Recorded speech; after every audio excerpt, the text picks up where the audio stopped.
Ce premier chapitre, il va nous permettre d'avoir les bases concernant normes et protocoles. Donc le nom du module, c'est normes et protocoles. Dans ce premier chapitre, on va voir uniquement que veut dire une norme réellement et que veut dire un protocole aussi, pour pouvoir aborder par la suite des exemples de normes et des exemples de protocoles. Donc, comme première partie du chapitre, on va traiter sur les normes. Alors, les normes, c'est normaliser quelque chose, c'est le rendre, si on veut, c'est se mettre d'accord. Donc, normaliser, c'est se mettre d'accord. Donc, là, on va pas voir la définition de la normalisation en général, mais on va plus la voir dans le côté communication, télécommunication, etc. Pourquoi? Parce que pour chaque secteur, si on veut, ça diffère un peu. Donc le mot normalisation, il veut dire action, ou bien résultat d'une action visant à rendre quelque chose de normal, c'est-à-dire habituel, acceptable et conforme. Donc ça, c'est la définition du mot norme en général. Dans le monde des communications, c'est l'ensemble des règles établies qui doivent être suivies par les entités désirant communiquer.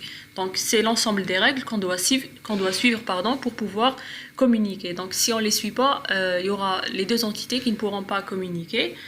La normalisation, elle a été mise en place. Pourquoi? Parce que différents constructeurs ont commencé à créer leurs produits, etc.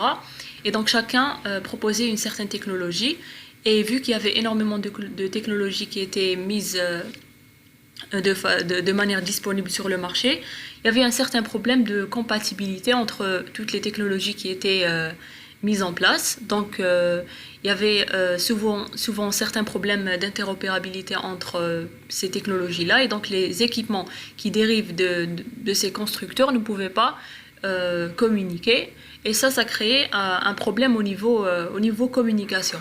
Donc, s'il y aura encore d'autres organismes technologiques qui mettent en place de nouvelles technologies de communication, il y aurait aussi un problème de communication. Donc, qu'est-ce qu'il fallait faire? Il fallait penser à mettre en place une technologie commune qui permet la communication. Et donc, cette manière de mettre en place une technologie s'appelle la normalisation. Alors, pourquoi normaliser, ou bien quels sont les objectifs de la normalisation? Donc ça permet d'offrir l'interopérabilité.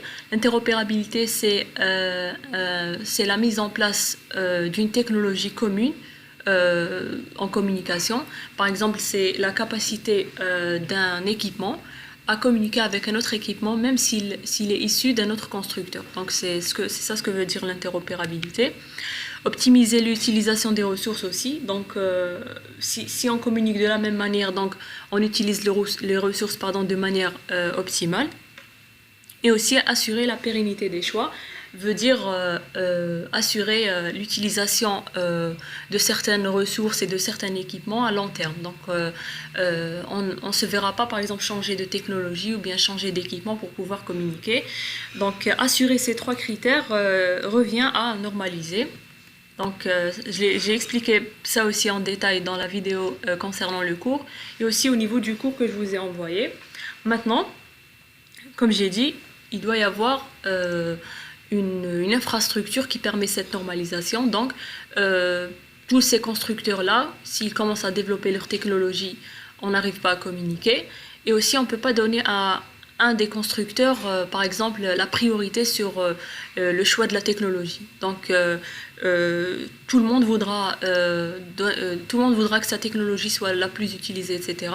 Donc, qu'est-ce qu'il fallait faire? Il fallait, si on veut, élire des organismes qui sont sous la régie de l'ONU, qui permettent cette normalisation. Donc, cela va se faire de manière internationale et tout le monde se mettra d'accord à suivre ces organismes-là. Donc, parmi les organismes qui élaborent des normes et qui normalisent, on a l'ISO, on a l'ITU, on a l'IEC et on a l'I3E et l'IETF. Donc, on va voir un peu plus en détail ces 5 organismes. On va commencer par l'ISO. Donc, l'ISO, c'est un organisme international de standardisation qui a été créé en février 1947, qui se situe en Suisse, qui dépend de l'ONU. Voilà le site web pour pouvoir voir un certain descriptif des normes qui sont élaborées par l'ISO. Il faut savoir que pour l'ISO, il y a qui est organisme international, il a au sein de lui des organismes nationaux de normalisation. C'est-à-dire que chaque pays est représenté par un organisme national au sein de l'ISO. Donc on va voir aussi un peu plus en détail ces organismes nationaux juste après. Et aussi, les normes que produit l'ISO sont des normes qui sont dans le domaine industriel et commercial. Donc, les normes que propose l'ISO, elles sont dans ces domaines-là. Il y aura d'autres organismes qui font travailler sur des domaines précis, par exemple. Donc, les domaines industriels, par exemple, ça peut être, par exemple, les codes des pays, ça peut être dans tout ce qui est géographie, par exemple, comment utiliser une carte géographique, la clé, etc., les tailles. Ça élabore aussi des normes concernant, par exemple, certains matériaux. Quelles sont les dimensions à utiliser, etc. Donc voilà ce que veut dire par norme dans le domaine industriel. Et aussi l'ISO participe dans certaines normes en relation avec les réseaux. Et ce sont ces normes-là qui nous intéressent le plus. Donc on va voir une des normes les plus célèbres qui a été élaborée par l'ISO. Donc c'est la norme 7498. Qui est la présentation du modèle OSI. Donc, c'est une norme qui est en relation avec les réseaux et télécommunications. Donc, le modèle OSI, il a été conçu en 1970. C'est un modèle qui permet de décrire comment se passe une communication dans un réseau de manière théorique. Donc, ça explique comment se fait une communication au sein d'un réseau. Et c'est un modèle qui est basé sur 7 couches. Je pense que vous les avez déjà vues. Elles sont numérotées de haut en bas. On a la couche applicative qui sert d'interface entre les applications, la couche présentation, session, transport, réseau, liaison et physique. Donc, je pense que vous connaissez ce modèle. Même si vous ne le connaissez pas, on va l'aborder de manière plus détaillée dans un chapitre concernant quelques exemples de normes. Donc là, c'est juste pour vous montrer quelles sont les normes qui sont établies par l'ISO.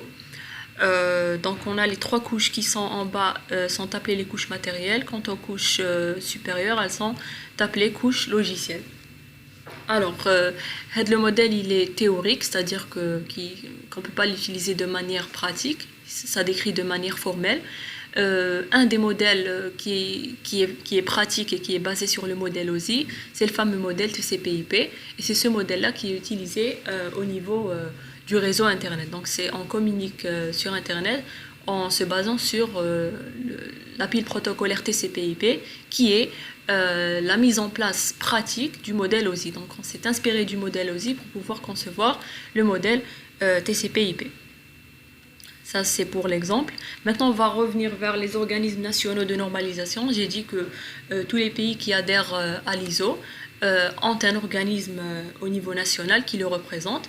Donc, ce qu'il faut savoir aussi à propos d'un organisme national, c'est que toutes les normes qui sont élaborées par l'organisme national ne sont utilisées qu'au niveau national. C'est-à-dire que si un pays, par exemple la France, si elle élabore des normes, elles ne seront utilisées et valables uniquement en France, et pas dans un autre pays. La même chose pour un autre pays. Par exemple, la France, l'organisme national de normalisation s'appelle l'AFNOR. Pour l'Allemagne, c'est le DIN. Pour le Royaume-Uni, c'est le BSI. Pour le Japon, c'est GISC. Pour les États-Unis, c'est l'ANSI. Et pour l'Algérie, c'est l'IANOR, donc Institut algérien de normalisation. Alors, cet organisme-là, on va essayer de le voir un peu plus en détail. Pourquoi? Parce que c'est notre pays. Alors, l'IANOR est un organisme national de normalisation en Algérie. Il a été créé en 1998. Il se situe à Alger Centre. Et il représente l'Algérie auprès de l'ISO en 1976. Donc il a commencé à représenter l'Algérie en 1976 et il a été créé de manière définitive en 1998. Donc voilà aussi le site web pour pouvoir voir dans quel domaine l'IANOR propose des normes. Alors c'est un organisme national qui élabore des normes aussi à caractère industriel et commercial. Donc c'est comme l'ISO qui est organisme international de normalisation. Il est sous la tutelle du ministère du Développement industriel et de la promotion de l'investissement. Et parmi ses objectifs, c'est d'élaborer des normes algériennes.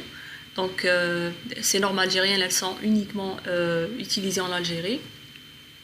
Ça permet d'assurer la veille sur l'évolution des normes, donc ça permet de mettre à jour ces normes. Ça permet d'informer sur les normes, donc c'est plus sensibilisation et formation. Donc on essaye de sensibiliser les gens sur l'existence de ces normes et comment les utiliser, etc. Et aussi certifier les produits aux normes algériennes, les systèmes de management et les personnes. Donc si par exemple on a un produit qui est 100% algérien, il pourra bénéficier de ces normes, les utiliser. Donc ça permet de certifier certains produits qui sont produits en Algérie. Donc ça c'est pour le petit descriptif de l'IANOR. Maintenant on passe vers le second organisme international de normalisation qui est l'IUT. Donc c'est un organisme aussi international de normalisation comme l'ISO. Il a été créé en 1865, se situe aussi en Suisse et dépend aussi de l'ONU comme l'ISO. Voilà aussi le site web. Et le caractère de cet organisme, c'est l'élaboration de normes en relation avec les télécommunications. Donc c'est par exemple, ce sont ces normes-là qui vous intéressent le plus. Donc pour l'ISO, c'était le domaine industriel et commercial. Pour l'IUT, c'est les télécoms.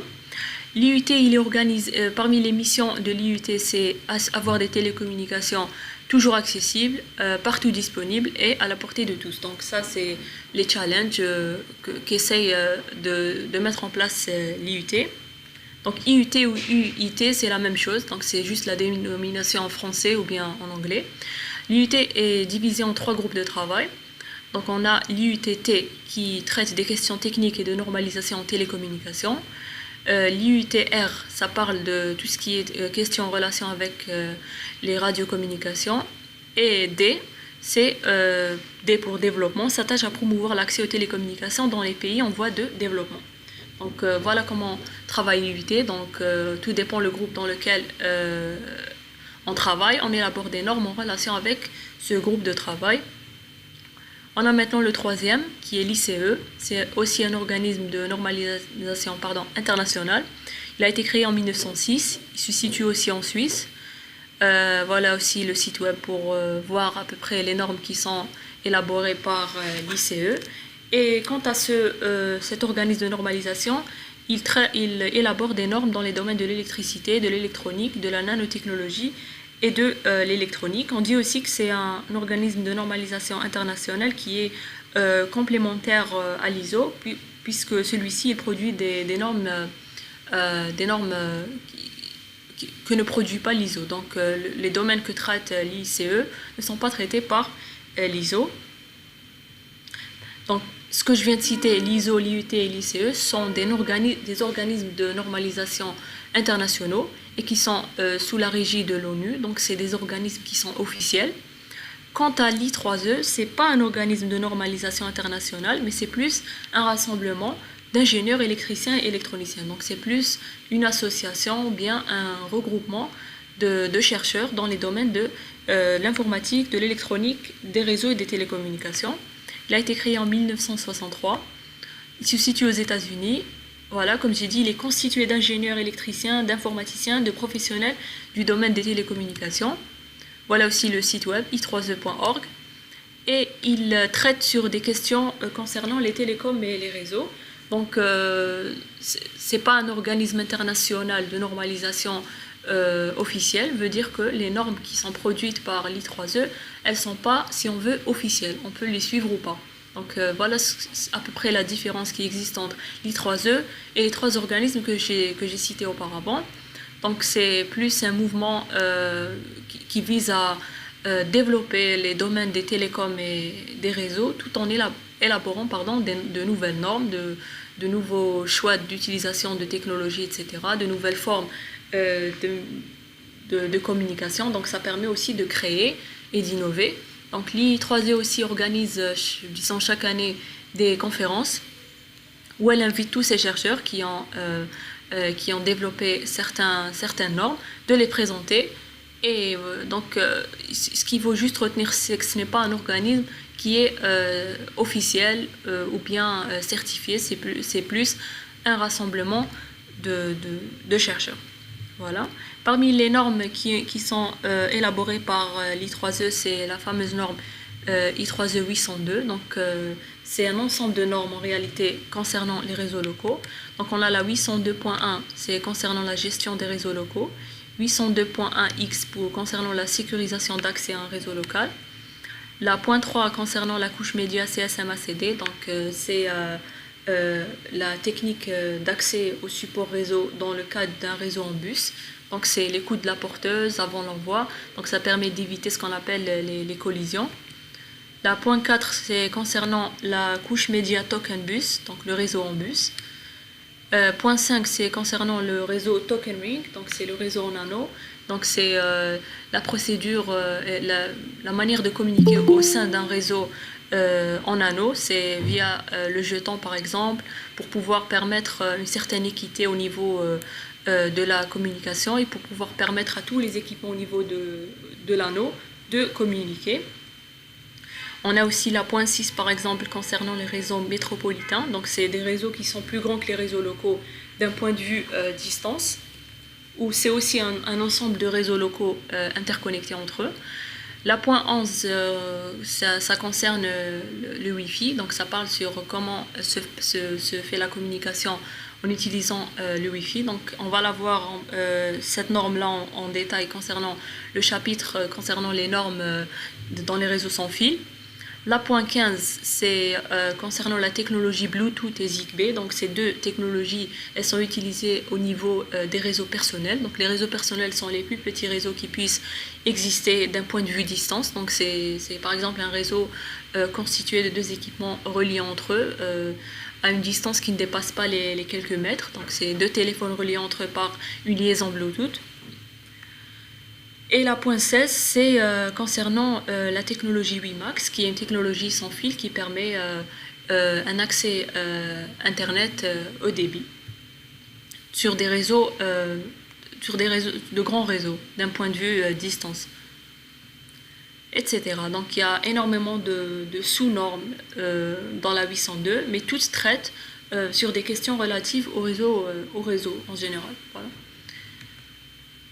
Ça, c'est pour les 3E. Maintenant, pour le dernier organisme, c'est l'IETF. Donc, l'IETF, c'est aussi un organisme qui n'est pas officiel. Donc, c'est un organisme de normalisation ouvert, informel. Donc, tout ce qui émane de l'IETF, on peut le suivre comme on peut ne pas le suivre. Il a été créé en 1986. Il se situe aux États-Unis. Voilà le site web pour pouvoir voir les normes qui sont élaborées par l'IETF. Pour l'IETF, ça concerne uniquement des normes qui sont en relation avec le réseau Internet. Donc, ça élabore des normes concernant le réseau Internet. Les normes, elles sont appelées RFC. RFC, c'est Request for Comment. C'est un document officiel publié par l'IETF qui décrit les aspects et spécifications techniques du réseau Internet. Donc, l'IETF, ça travaille uniquement sur des normes concernant le réseau Internet. Donc c'est tout ce qui est développement de protocoles qui servent à la communication au sein d'Internet, comme IP, TCP, etc. Donc les normes, elles sont appelées RFC et elles sont aussi disponibles au niveau du site web. Donc, jusqu'à maintenant, on a plus de 8900 RFC qui ont été développés par l'IETF. Et pour avoir la liste des RFC, vous avez ce site-là. Vous pouvez avoir accès à la liste et vous pouvez aussi télécharger n'importe quel RFC. Donc voilà à quoi ça ressemble une RFC. Donc ça ressemble à un document en format texte. Vous avez là le nom des auteurs, le titre, le petit résumé. Et après vous avez les pages pour plus de détails concernant ce protocole. Par exemple, cette RFC-là, c'est la RFC numéro 1883 qui traite du protocole IPv6 qui a été élaboré en 1995. Donc IPv6, c'est une amélioration du protocole IP et ça permet un adressage plus grand. Donc IPv4 était sur 32 bits, tandis que IPv6 est sur 128 bits. Donc ça permet de ne plus avoir de problème de limitation dans de nombre d'adresses IP. Et donc IPv6, ça a été fait via cette RFC-là. Donc vous aurez, en lisant la RFC, vous aurez tous les détails de conception de ce protocole. Il faut juste retenir que les RFC, elles concernent uniquement les protocoles et les technologies utilisées au sein du réseau Internet. Voilà, donc on a fait le tour des 5 organismes. Il faut juste retenir que les 3 premiers sont des organismes officiels. Quant aux 2 derniers, I3E et IETF, sont des organismes qui sont non officiels, informels. Maintenant, on peut se poser la question sur quelle est la différence entre une norme et un standard. Donc, c'est à peu près la même chose. Donc, normes et standards sont les deux des documents qui traitent sur comment utiliser une technologie ou bien un protocole, etc. Sauf que la norme, c'est un document qui est établi par un organisme de normalisation officiel, comme l'ISO, l'IET et l'ICE, tandis qu'un standard, c'est un document qui est établi par une entité non officielle, privée ou bien informelle, comme l'I3E et l'IETF. Donc la différence qui réside entre norme et standard, c'est d'où provient ce document. S'il provient d'un organisme officiel, on l'appelle norme. S'il provient d'un organisme non officiel, on va l'appeler standard. La différence n'existe pas en anglais, puisqu'on utilise le mot standard pour désigner aussi bien la norme que le standard en français. Donc on utilise le mot standard, veut dire ça peut être soit un document qui est établi par un organisme de normalisation officielle ou pas. Ça c'est dans le cas de l'anglais. Mais en français, il y a le mot norme et le mot standard, et il y a cette petite nuance dans le sens. Une anecdote, c'est cette RFC-là, qui s'appelle IP over Avian Carriers. C'est une RFC qui est établie par l'IETF. C'est la RFC numéro 1149. Donc pour chaque RFC elle a un numéro d'identification unique, puis le nom. Donc c'est une RFC qui a été produite le 1er avril. Donc au niveau de l'IETF, chaque 1er avril, on essaye de mettre en place une RFC, disons canular, qui n'est pas une vraie RFC qui décrit une vraie technologie, mais c'est plus pour l'humour et pour le fun. Donc celle-là, elle vise à expliquer par exemple comment transporter des paquets IP via des pigeons voyageurs. Ce qui est absurde, donc on ne peut pas transporter des paquets IP via des pigeons voyageurs. Néanmoins, elle a été testée en Norvège par des chercheurs norvégiens, où ils ont utilisé des pigeons, et ils ont collé sur ces pigeons-là des paquets ICMP, donc des pings. Donc on verra aussi par la suite ce que veut dire ping et ICMP. Donc c'est juste des paquets IP, si on veut, qui vont traverser une certaine distance. Donc la distance, elle était assez grande, et qui vont essayer d'arriver à destination. Malheureusement, les résultats n'étaient pas bons. Tout ça pour dire que essayer d'implémenter IP au niveau réel, au niveau de la vie quotidienne, n'est pas faisable, puisque IP, donc le protocole IP, ne travaille pas seul, mais travaille avec des protocoles qui permettent d'assurer ce transport de communication, d'assurer l'acheminement, d'assurer aussi la non-perte des paquets, etc. Donc c'est juste une RFC comme ça. Donc il ne faut pas réellement tenir compte de cette RFC, mais ça permet aussi ça permet d'avoir comme ça une idée et d'être un peu drôle. Donc c'est tout. Donc voilà pour la partie norme. On a vu ce que c'est qu'une norme. Après on a vu ce que c'est que la normalisation, les objectifs de la normalisation, quels sont les organismes qui permettent la normalisation. On en a vu 3 qui sont officiels, l'ISO, l'IUT et le IEC. Et on a vu les 2 derniers, l'I3E et l'IETF, qui ne sont pas officiels, mais qui émanent ce qu'on appelle des standards. Donc là intervient la différence entre norme et standard. Norme est établie par un organisme officiel, tandis qu'un standard est établi par une entité privée. Maintenant, on va voir la deuxième notion concernant ce module, qui est protocole. Avant cela, on va d'abord voir qu'est-ce que c'est qu'un réseau. Donc un réseau, c'est un ensemble d'équipements qui sont reliés entre eux. Ces équipements-là, ils peuvent être soit des équipements intermédiaires, soit des équipements terminaux. Les équipements terminaux, c'est les équipements qui sont censés recevoir l'information de manière définitive, comme les PC, les smartphones, les tablettes, etc. Donc ce sont des équipements qui envoient et qui reçoivent de l'information Quant aux équipements intermédiaires, ce sont les équipements qui permettent d'acheminer les données qui sont envoyées entre les informations d'interconnexion et reliées entre eux. C'est utiliser un certain mécanisme concernant donc, tout ce qui est support physique. Donc ça peut être un support filaire ou bien un support sans fil. Donc tout dépend de la technologie qu'on utilise. Donc pour résumer, un réseau, c'est juste un ensemble d'équipements qui sont reliés entre eux. Maintenant, on va voir une certaine communication qui se passe au niveau d'un réseau. Donc on a par exemple ce réseau local qui est constitué de 3 PC. On a le PCA, PCB et PCC, donc ils sont au sein d'un même réseau local. Pour communiquer par exemple, le PCA il veut envoyer un fichier au PCC, donc il lui envoie ce message-là. Il prépare son fichier et il le transmet via le réseau, donc le support physique. PCC lui dit merci, bien reçu, donc il reçoit le fichier. Maintenant on va voir de l'autre côté, on a un autre réseau local où il y a aussi par exemple 3 PC, donc PC1, PC2 et PC3. Dans ce cas-là, par exemple, PC2 il veut communiquer avec PC1, il va préparer le fichier et il va l'envoyer à PC1.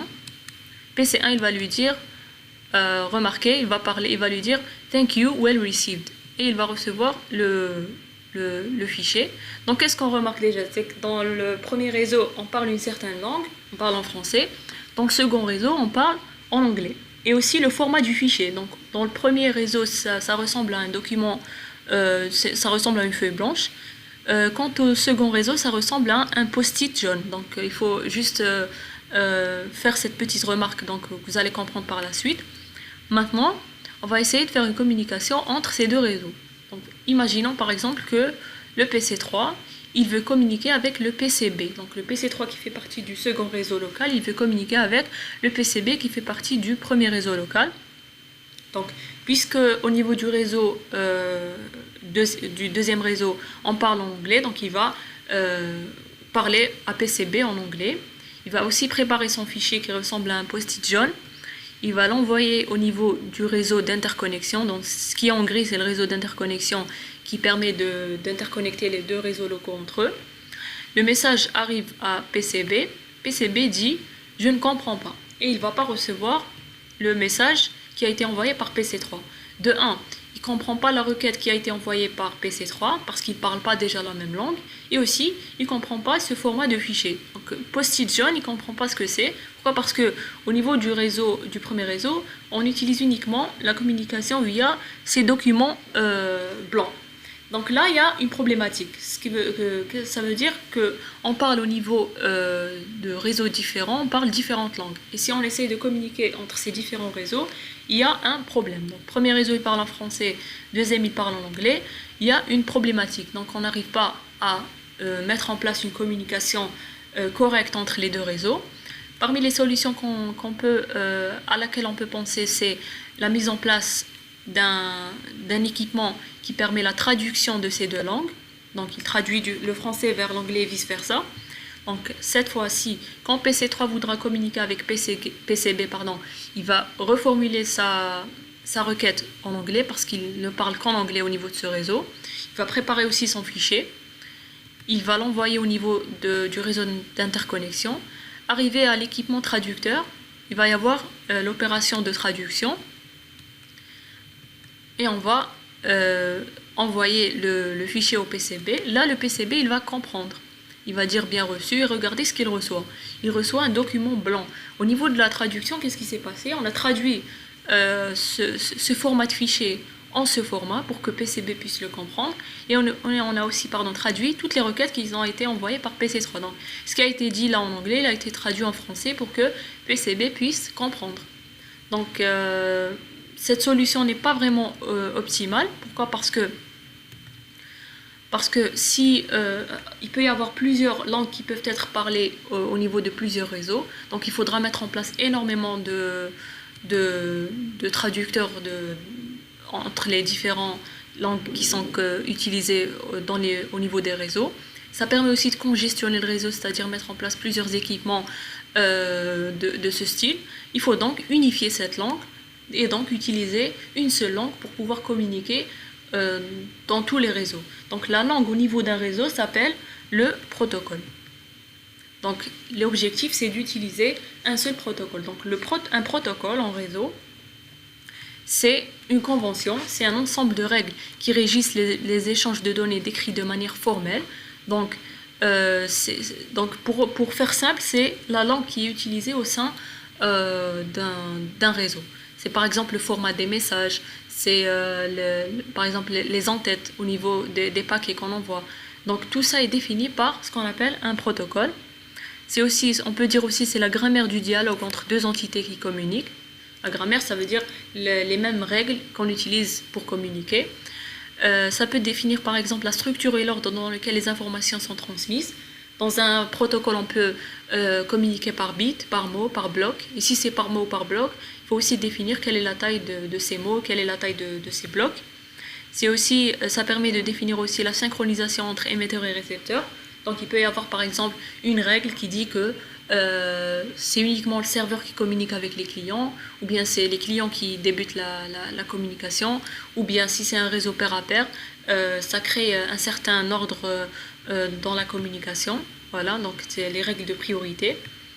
Ça permet aussi de définir la façon dont seront détectées et corrigées les erreurs de transmission. Donc au niveau d'un protocole, il y a dans certains cas où on corrige l'information et on la retransmet. Dans d'autres protocoles, on ne corrige pas l'information et on ne la retransmet pas. Ça permet aussi de définir les procédures à suivre en cas d'incident, donc retransmettre ou pas, etc. Donc ça peut définir un ensemble de règles à suivre pour pouvoir communiquer. Donc le protocole, il va servir à uniformiser ces règles-là qui seront utilisées par les entités qui communiquent au sein de ce réseau.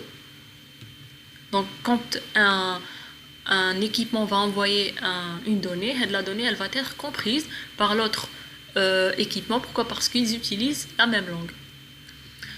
Un protocole peut être implémenté soit de manière matérielle ou bien logicielle. Matériel, c'est via un circuit électronique, donc c'est plus une implémentation physique.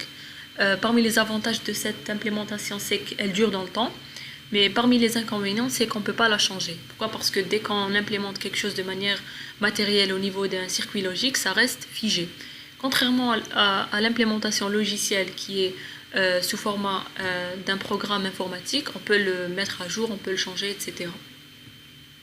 En général, plusieurs protocoles sont nécessaires lors d'une transmission. Donc, au niveau par exemple du réseau Internet, il n'y a pas uniquement un protocole qui permet la communication. Donc chaque protocole, il a un objectif bien précis au niveau de la communication.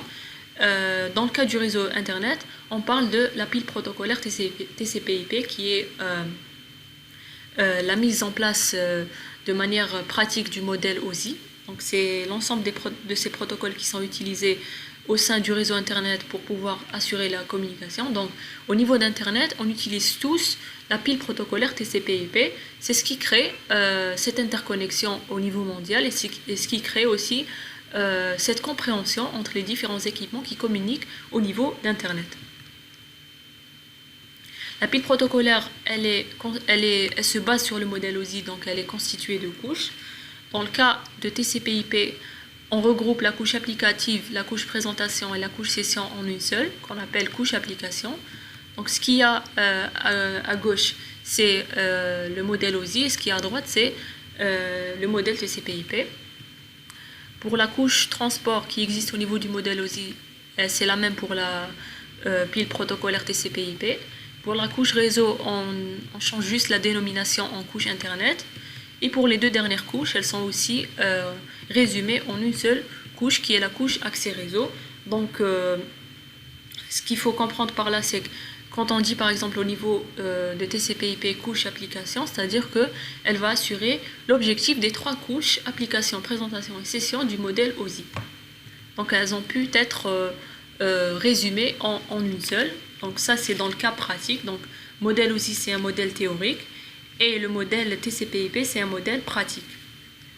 Dans chaque couche il existe un certain nombre de protocoles qui assurent la communication. Donc ces protocoles là ils sont répertoriés au niveau des couches TCP/IP. Donc au niveau de chaque couche, on a un certain nombre de protocoles. On verra aussi dans le dernier chapitre concernant les protocoles Internet, plus en détail ces protocoles et cette pile protocolaire TCP/IP. On va juste voir quelques exemples. On a par exemple au niveau de la couche application le protocole HTTP qui permet l'accès aux pages web via un navigateur.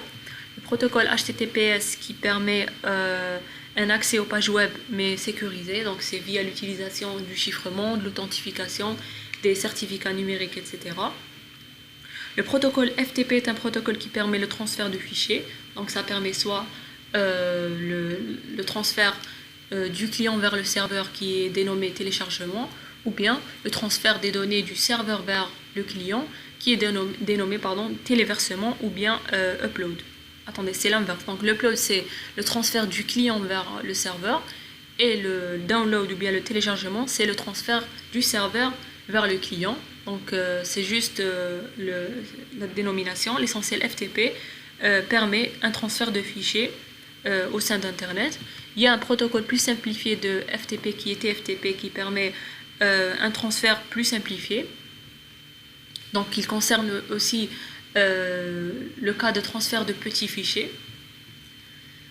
DNS, c'est un protocole qui permet de traduire un nom de domaine en une adresse IP. Donc cette traduction intervient par exemple lorsqu'on est sur Internet.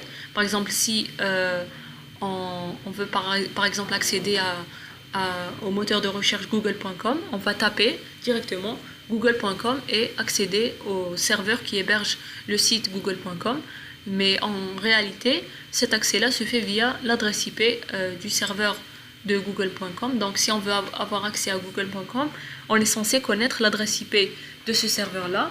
Néanmoins, l'utilisateur final n'est pas censé connaître toutes les adresses IP des serveurs avec lesquels il communique. Il utilise juste un nom de domaine, et ce qui permet la traduction, donc ce qui est transparent à l'utilisateur final, c'est ce fameux protocole DNS qui permet de traduire un nom de domaine en une adresse IP. On a aussi un protocole qui est le protocole DHCP qui permet l'attribution d'une configuration réseau à une machine de manière automatique. Donc ça permet d'attribuer à une machine une adresse IP, un masque, une adresse de passerelle par défaut, etc. Donc ça permet cette configuration dynamique au lieu d'être manuelle. Donc quand vous avez accès vous essayez d'avoir accès à Internet, vous n'êtes pas censé configurer vous-même votre adresse IP, votre passerelle, votre masque, etc. Donc il y a un protocole qui est le protocole DHCP qui va vous attribuer cette configuration réseau de manière automatique. Il y a le protocole Telnet qui est un protocole qui permet la communication avec une machine à distance. Donc cette communication-là vise essentiellement la configuration d'équipements à distance.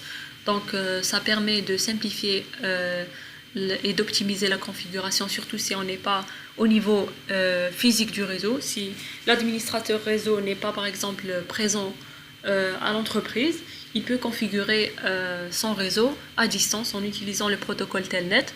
Ça permet aussi de régler des problèmes en cas de panne. Il y a le protocole SSH qui est comme Telnet sauf qu'il est sécurisé, c'est-à-dire que le flux de communication à distance il est chiffré. Donc on ne peut pas voir quelles sont les configurations qui sont émises par l'administrateur réseau pour cet équipement-là. Donc SSH il chiffre le flux, donc il est plus sécurisé. SMTP c'est un protocole qui est en relation avec le courrier électronique. Ça permet de transférer le courrier électronique vers les serveurs de messagerie électronique. SNMP c'est un protocole qui permet la gestion des équipements réseau. Donc c'est un protocole qu'utilisent les administrateurs réseau pour pouvoir gérer les équipements réseau au sein d'un réseau local ou un réseau d'entreprise par exemple. IMAP c'est aussi un protocole qui est en relation avec le courrier électronique. Ça permet d'avoir accès à son courrier directement sur les serveurs de messagerie. Et on a POP qui est aussi un protocole qui est en relation avec la messagerie électronique. Ce protocole-là, il permet de récupérer son courrier électronique situé sur un serveur de messagerie électronique. Donc ça, c'est en résumé les protocoles les plus utilisés au niveau de la couche applicative. Il y en a d'autres. On les verra aussi dans le cas du 5e chapitre. Au niveau de la couche transport, on a uniquement deux protocoles. On a TCP ou bien UDP. Donc TCP, c'est un protocole de transmission qui est dit fiable et connecté, tandis que UDP est un protocole qui est non fiable et non connecté. Donc TCP, quand on dit qu'il est fiable, veut dire que si on envoie un fichier, il est reçu de manière correcte, c'est-à-dire aucun paquet ne va manquer. Pourquoi? Parce qu'il y a ce mécanisme de retransmission de messages. Et en mode connecté veut dire que avant l'envoi de données entre émetteur et récepteur, on fait ce qu'on appelle une synchronisation, c'est-à-dire qu'il y a une phase d'établissement de connexion avant l'envoi. UDP par contre, c'est un protocole qui est non connecté, c'est-à-dire qu'il commence à envoyer les données sans mettre en place une connexion entre émetteur et récepteur, et non fiable. Pourquoi? Parce qu'il ne retransmet pas les paquets qui sont perdus. Donc on va se dire que TCP est meilleur, néanmoins les deux sont bons, donc tout dépend de la nature de la donnée qu'on veut envoyer. Si on veut envoyer une donnée qui est sensible, qui doit être reçue de manière à 100%, donc si c'est un fichier, une image, une vidéo, un son, etc., donc tout cela sont des fichiers qui doivent arriver de manière correcte à l'utilisateur final. On opte donc pour le protocole TCP. Si par exemple on a une donnée de type vidéoconférence, streaming en direct, etc. Donc la donnée, dans ce cas-là, par exemple pour le cas d'un direct, elle est infinie. On ne sait pas quelle est la longueur totale de cette donnée. Et aussi, si on commence à retransmettre les paquets qui sont perdus, on va avoir un certain délai au niveau de la conversation et on n'aura pas ce côté direct de la conversation. C'est pour ça qu'on opte pour le protocole UDP au niveau transport, pour assurer une certaine rapidité et une certaine fluidité au niveau de la communication. Donc, utiliser TCP ou bien UDP va dépendre de la nature de la donnée qu'on veut envoyer. Au niveau Internet, on a le fameux protocole IP. Donc, IP, c'est un protocole, c'est le protocole le plus important au niveau de la pile protocolaire TCP/IP. Il permet l'adressage IP, c'est-à-dire le format des adresses IP, les différents types d'adresses IP, etc. Il permet l'acheminement des paquets, donc d'une source vers la destination, et il permet aussi le routage, c'est-à-dire qu'il est au niveau du routeur, il permet de mettre en place la notion de routage, c'est-à-dire permettre à un routeur de trouver le chemin pour pouvoir aller vers une destination finale. Pour ARP, c'est un protocole qui permet la traduction d'adresses logiques en adresses physiques. Donc, en pratique, ça permet la traduction d'une adresse IP en une adresse MAC. Donc, on verra aussi en détail les protocoles. Là, c'est juste pour donner un petit aperçu général des protocoles qui interviennent au niveau du modèle TCP/IP. Donc, ARP aussi, on dit que c'est un protocole qui n'est pas de niveau 3, donc c'est pas couche Internet et c'est pas aussi accès réseau. Donc on dit que c'est un protocole de niveau 2,5, c'est-à-dire qu'il est situé entre la couche Internet et la couche accès réseau. Pourquoi? Parce qu'il permet la traduction d'adresses logiques qui sont au niveau de la couche Internet en adresses physiques qui sont les adresses MAC, qui sont au niveau de la couche accès réseau. Donc il est entre les deux. Donc on peut dire qu'il est dans la couche 2 ou bien la couche 3 ou bien la couche 2,5. Donc toutes ces trois réponses, elles sont correctes. On verra aussi pourquoi il y a cette traduction. Donc dans le chapitre numéro 5, on verra pourquoi on est censé traduire une adresse logique en une adresse physique. On a aussi le protocole ICMP, c'est un protocole qui permet l'envoi de messages de contrôle et d'erreur. Donc parmi les cas d'utilisation du protocole ICMP, c'est le ping. Donc pinguer une machine veut dire voir si elle est connectée ou pas, donc voir si elle est allumée ou pas, voir aussi s'il y a une possibilité de communiquer avec cette machine ou pas. Donc voilà à quoi sert le ping. Le ping, c'est un message ICMP qui est envoyé d'un émetteur vers un récepteur, et ça permet de voir si le récepteur, on peut communiquer avec ce récepteur-là, si la machine elle est allumée ou pas. Le protocole IGMP, c'est un protocole qui permet de gérer des groupes de multidiffusion. Donc, groupes de multidiffusion sont des groupes IP, donc ils ont une adresse IP qu'on appelle adresse de multidiffusion. Les groupes, parmi les cas d'utilisation, c'est mettre au niveau de ce groupe les routeurs. Donc mettre au niveau d'un groupe des routeurs veut dire leur attribuer une seule adresse qui est une adresse de multidiffusion. Et l'objectif derrière cette adresse de multidiffusion, c'est que si on envoie un message à cette adresse-là, ça sera comme si tous les équipements qui font partie de ce groupe qui vont recevoir ce message. Donc ça permet de restreindre certains messages uniquement entre certains équipements. Pourquoi les routeurs? Parce que les routeurs, ils s'échangent entre eux des messages système, donc des messages de routage, etc. Si on les met dans un groupe, ça veut dire que il va y avoir uniquement les messages de routage qui vont être envoyés et reçus uniquement par les routeurs. Donc il n'y aura pas, par exemple, les équipements terminaux qui vont recevoir les messages de routage. Donc ça ne les intéresse pas déjà, de 1. Et aussi, ça va réduire tout ce qui est congestion au niveau du réseau. Donc l'envoi et la réception de messages qui sont inutiles. Donc voilà un des cas d'utilisation du protocole IGMP.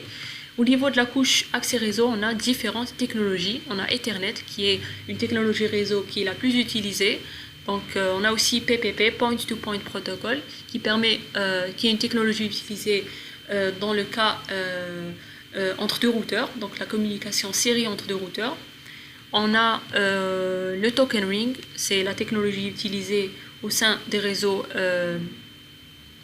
en anneau, qui n'est plus utilisée de nos jours. Et on a le Wi-Fi qui est une technologie sans fil. Donc ce qui est présent au niveau de la couche accès réseau, ce sont plus des technologies que des protocoles. Donc on dit plus sur Ethernet que c'est une technologie, c'est pas un protocole comme dans le cas de HTTP, IP, ARP, etc. Donc voilà à peu près quelques exemples de protocoles qui interviennent au niveau de la pile protocolaire TCP/IP. Maintenant, comme dernière partie de ce chapitre, on va voir quelle est la différence entre une norme, entre un standard et entre un protocole. Donc il y a une certaine relation entre ces trois concepts. Donc on a vu déjà la différence entre une norme et un standard. Donc c'est un document qui diffère selon la nature de l'organisme qui élabore ce document. Donc pour une norme, elle est élaborée par un organisme officiel. Pour un standard, c'est élaboré par un organisme informel. Donc, mais la différence entre norme et protocole, c'est qu'une norme est un document officiel qui peut définir et décrire un protocole. Donc la norme, c'est le document qui définit le protocole. On peut par exemple avoir l'exemple de la norme ISO 3309. Donc on a la norme ISO 3309, elle traite sur le protocole HDLC. Le protocole HDLC, c'est une version antérieure du protocole PPP. Donc ça agit aussi au niveau de la couche accès réseau. Donc dans cet exemple-là, on peut dire que le mot ISO 3309 décrit la norme. Donc c'est le document qui est émané par l'ISO. Et c'est le numéro 3309. Quant à HDLC, c'est le protocole qui est défini par cette norme. Donc, c'est là qu'on peut voir par exemple la différence dans cet exemple. Concernant la différence entre standard et protocole, c'est à peu près aussi la même chose. Donc un standard, c'est un document non officiel qui peut définir et décrire un protocole. Parmi les standards qu'on a vus, c'est les RFC. Par exemple, on a la RFC 791 décrit le protocole IP. Donc RFC 791, c'est le standard, tandis que IP, c'est le protocole. Donc un standard, c'est un document non officiel qui décrit un protocole, et une norme, c'est un document officiel qui décrit un protocole. On peut dire aussi qu'une norme, c'est un protocole normalisé, et un standard, c'est un protocole standardisé. Donc la différence entre norme et standard, c'est la nature de l'organisme qui élabore ce document. Donc norme et standard sont des documents, et protocole, c'est ce qui est défini au niveau de ce document. Voilà, donc voilà pour la différence. Donc voilà pour le contenu du premier chapitre. On a vu les notions fondamentales pour pouvoir aborder ce module. On a vu en première partie la définition des normes, les organismes de normalisation, les objectifs de normalisation, certains organismes qui sont officiels, ISO, IUT et ICE, et quelques organismes qui sont non officiels comme l'IET, l'I3E et l'IETF. L'IETF qui s'occupe de tout ce qui est protocole au sein du réseau Internet. On a vu aussi certains exemples de normes. On a fini par voir la différence entre normes et standards. Quant à la seconde partie, on a vu que veut dire le mot protocole et un des exemples des protocoles utilisés au niveau du réseau Internet qui sont les protocoles présents au niveau de la pile protocolaire TCP/IP. Et un protocole, c'est une sorte de langage qui est utilisé au niveau d'un réseau. Donc voilà pour le contenu. Maintenant, on passe à vos questions, si vous avez des questions concernant ce qu'on a traité au niveau de ce chapitre. Donc à vous la parole.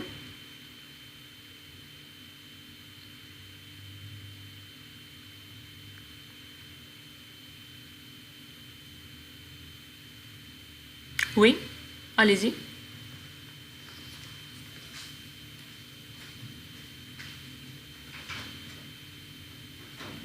Vous pouvez parler, hein.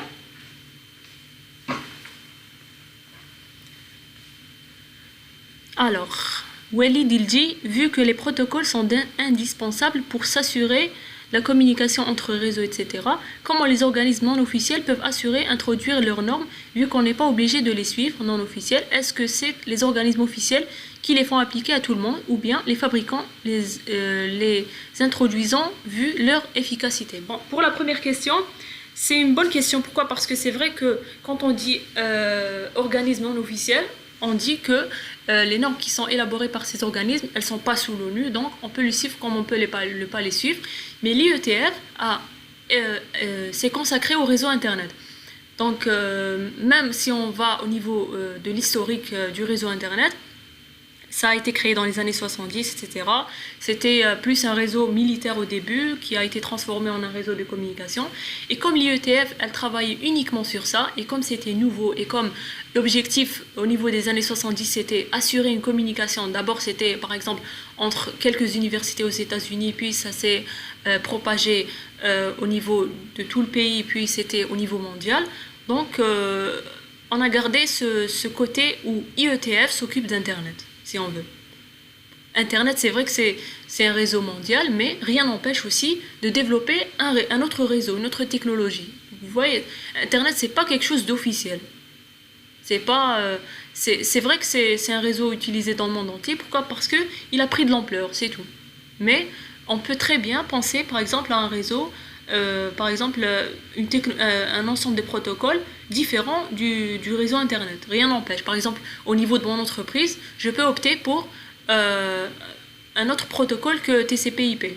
Mais je ne pourrais pas communiquer avec l'extérieur. Donc l'objectif du réseau Internet, c'était d'uniformiser la communication et aussi de la démocratiser. Donc voilà ce que je peux vous répondre pour la première question. Et la seconde, vous dites, est-ce que c'est les organismes officiels qui les font appliquer à tout le monde ou bien les fabricants les introduisant vu leur efficacité? Donc les organismes officiels obligent les fabricants à utiliser des normes. Par exemple, si par exemple un constructeur par exemple d'équipements informatiques par exemple, quand il met en place ces équipements, il va leur mettre des cartes réseau. En fait, les cartes réseau, elles devront avoir comme identifiant une adresse MAC. L'adresse MAC, il est censé utiliser une plage bien précise. Pourquoi? Parce que par exemple, au niveau de l'adresse MAC, il y a la partie droite qui est partie machine et la partie gauche qui est partie constructeur. La partie, elle est donnée par un organisme de normalisation officiel. Donc le fabricant de cartes réseau par exemple, il devra suivre la plage d'adresse MAC donnée par l'organisme de normalisation pour pouvoir commercialiser ces équipements pour qu'ils soient certifiés. Voilà.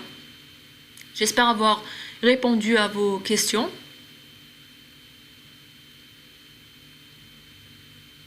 Les normes aussi, elles sont mises à jour. C'est-à-dire que si par exemple on juge que les normes elles ne sont pas utilisables, elles ne sont pas faciles à utiliser, etc., il est permis de revoir.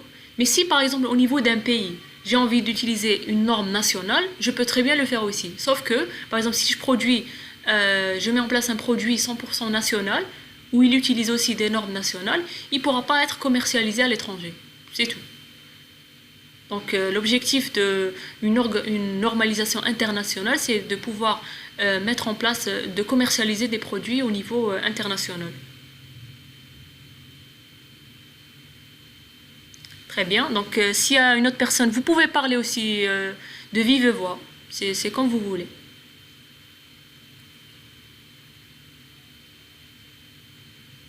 Mais dans ce module, il faut juste s'intéresser aux normes réseau télécom.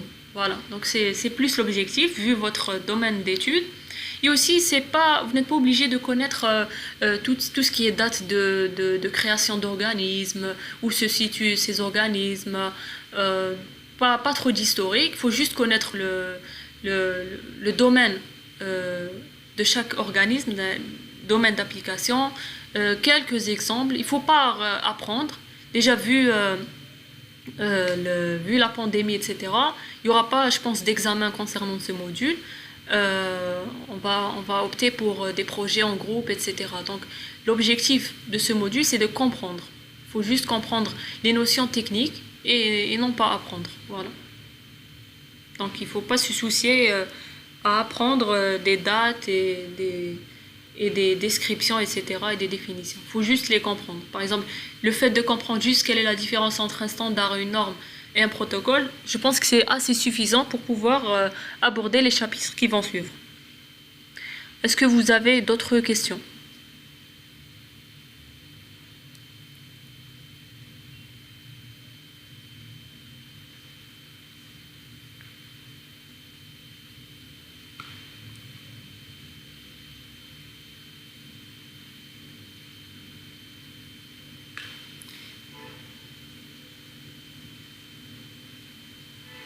Est-ce que vous avez des questions? Donc si vous n'avez pas de questions, la séance est terminée. On va commencer le second chapitre. Je vais vous mettre le cours détaillé, les vidéos que vous devrez voir et lire. Puis on fera une séance où on reverra en résumé tout le chapitre. Puis on aura une partie questions-réponses si vous avez des questions. Donc même si vous avez des questions que vous n'allez pas poser maintenant, vous pouvez me les poser par mail ou bien en utilisant toutes les plateformes que je vous ai données. Donc à n'importe quel moment, vous pouvez poser une question si vous êtes en train de réviser ou quoi que ce soit. De rien. Voilà, donc la séance est terminée. Et à la prochaine. Donc j'ai enregistré aussi le cours, je vais vous le partager une fois ce dernier mis en ligne.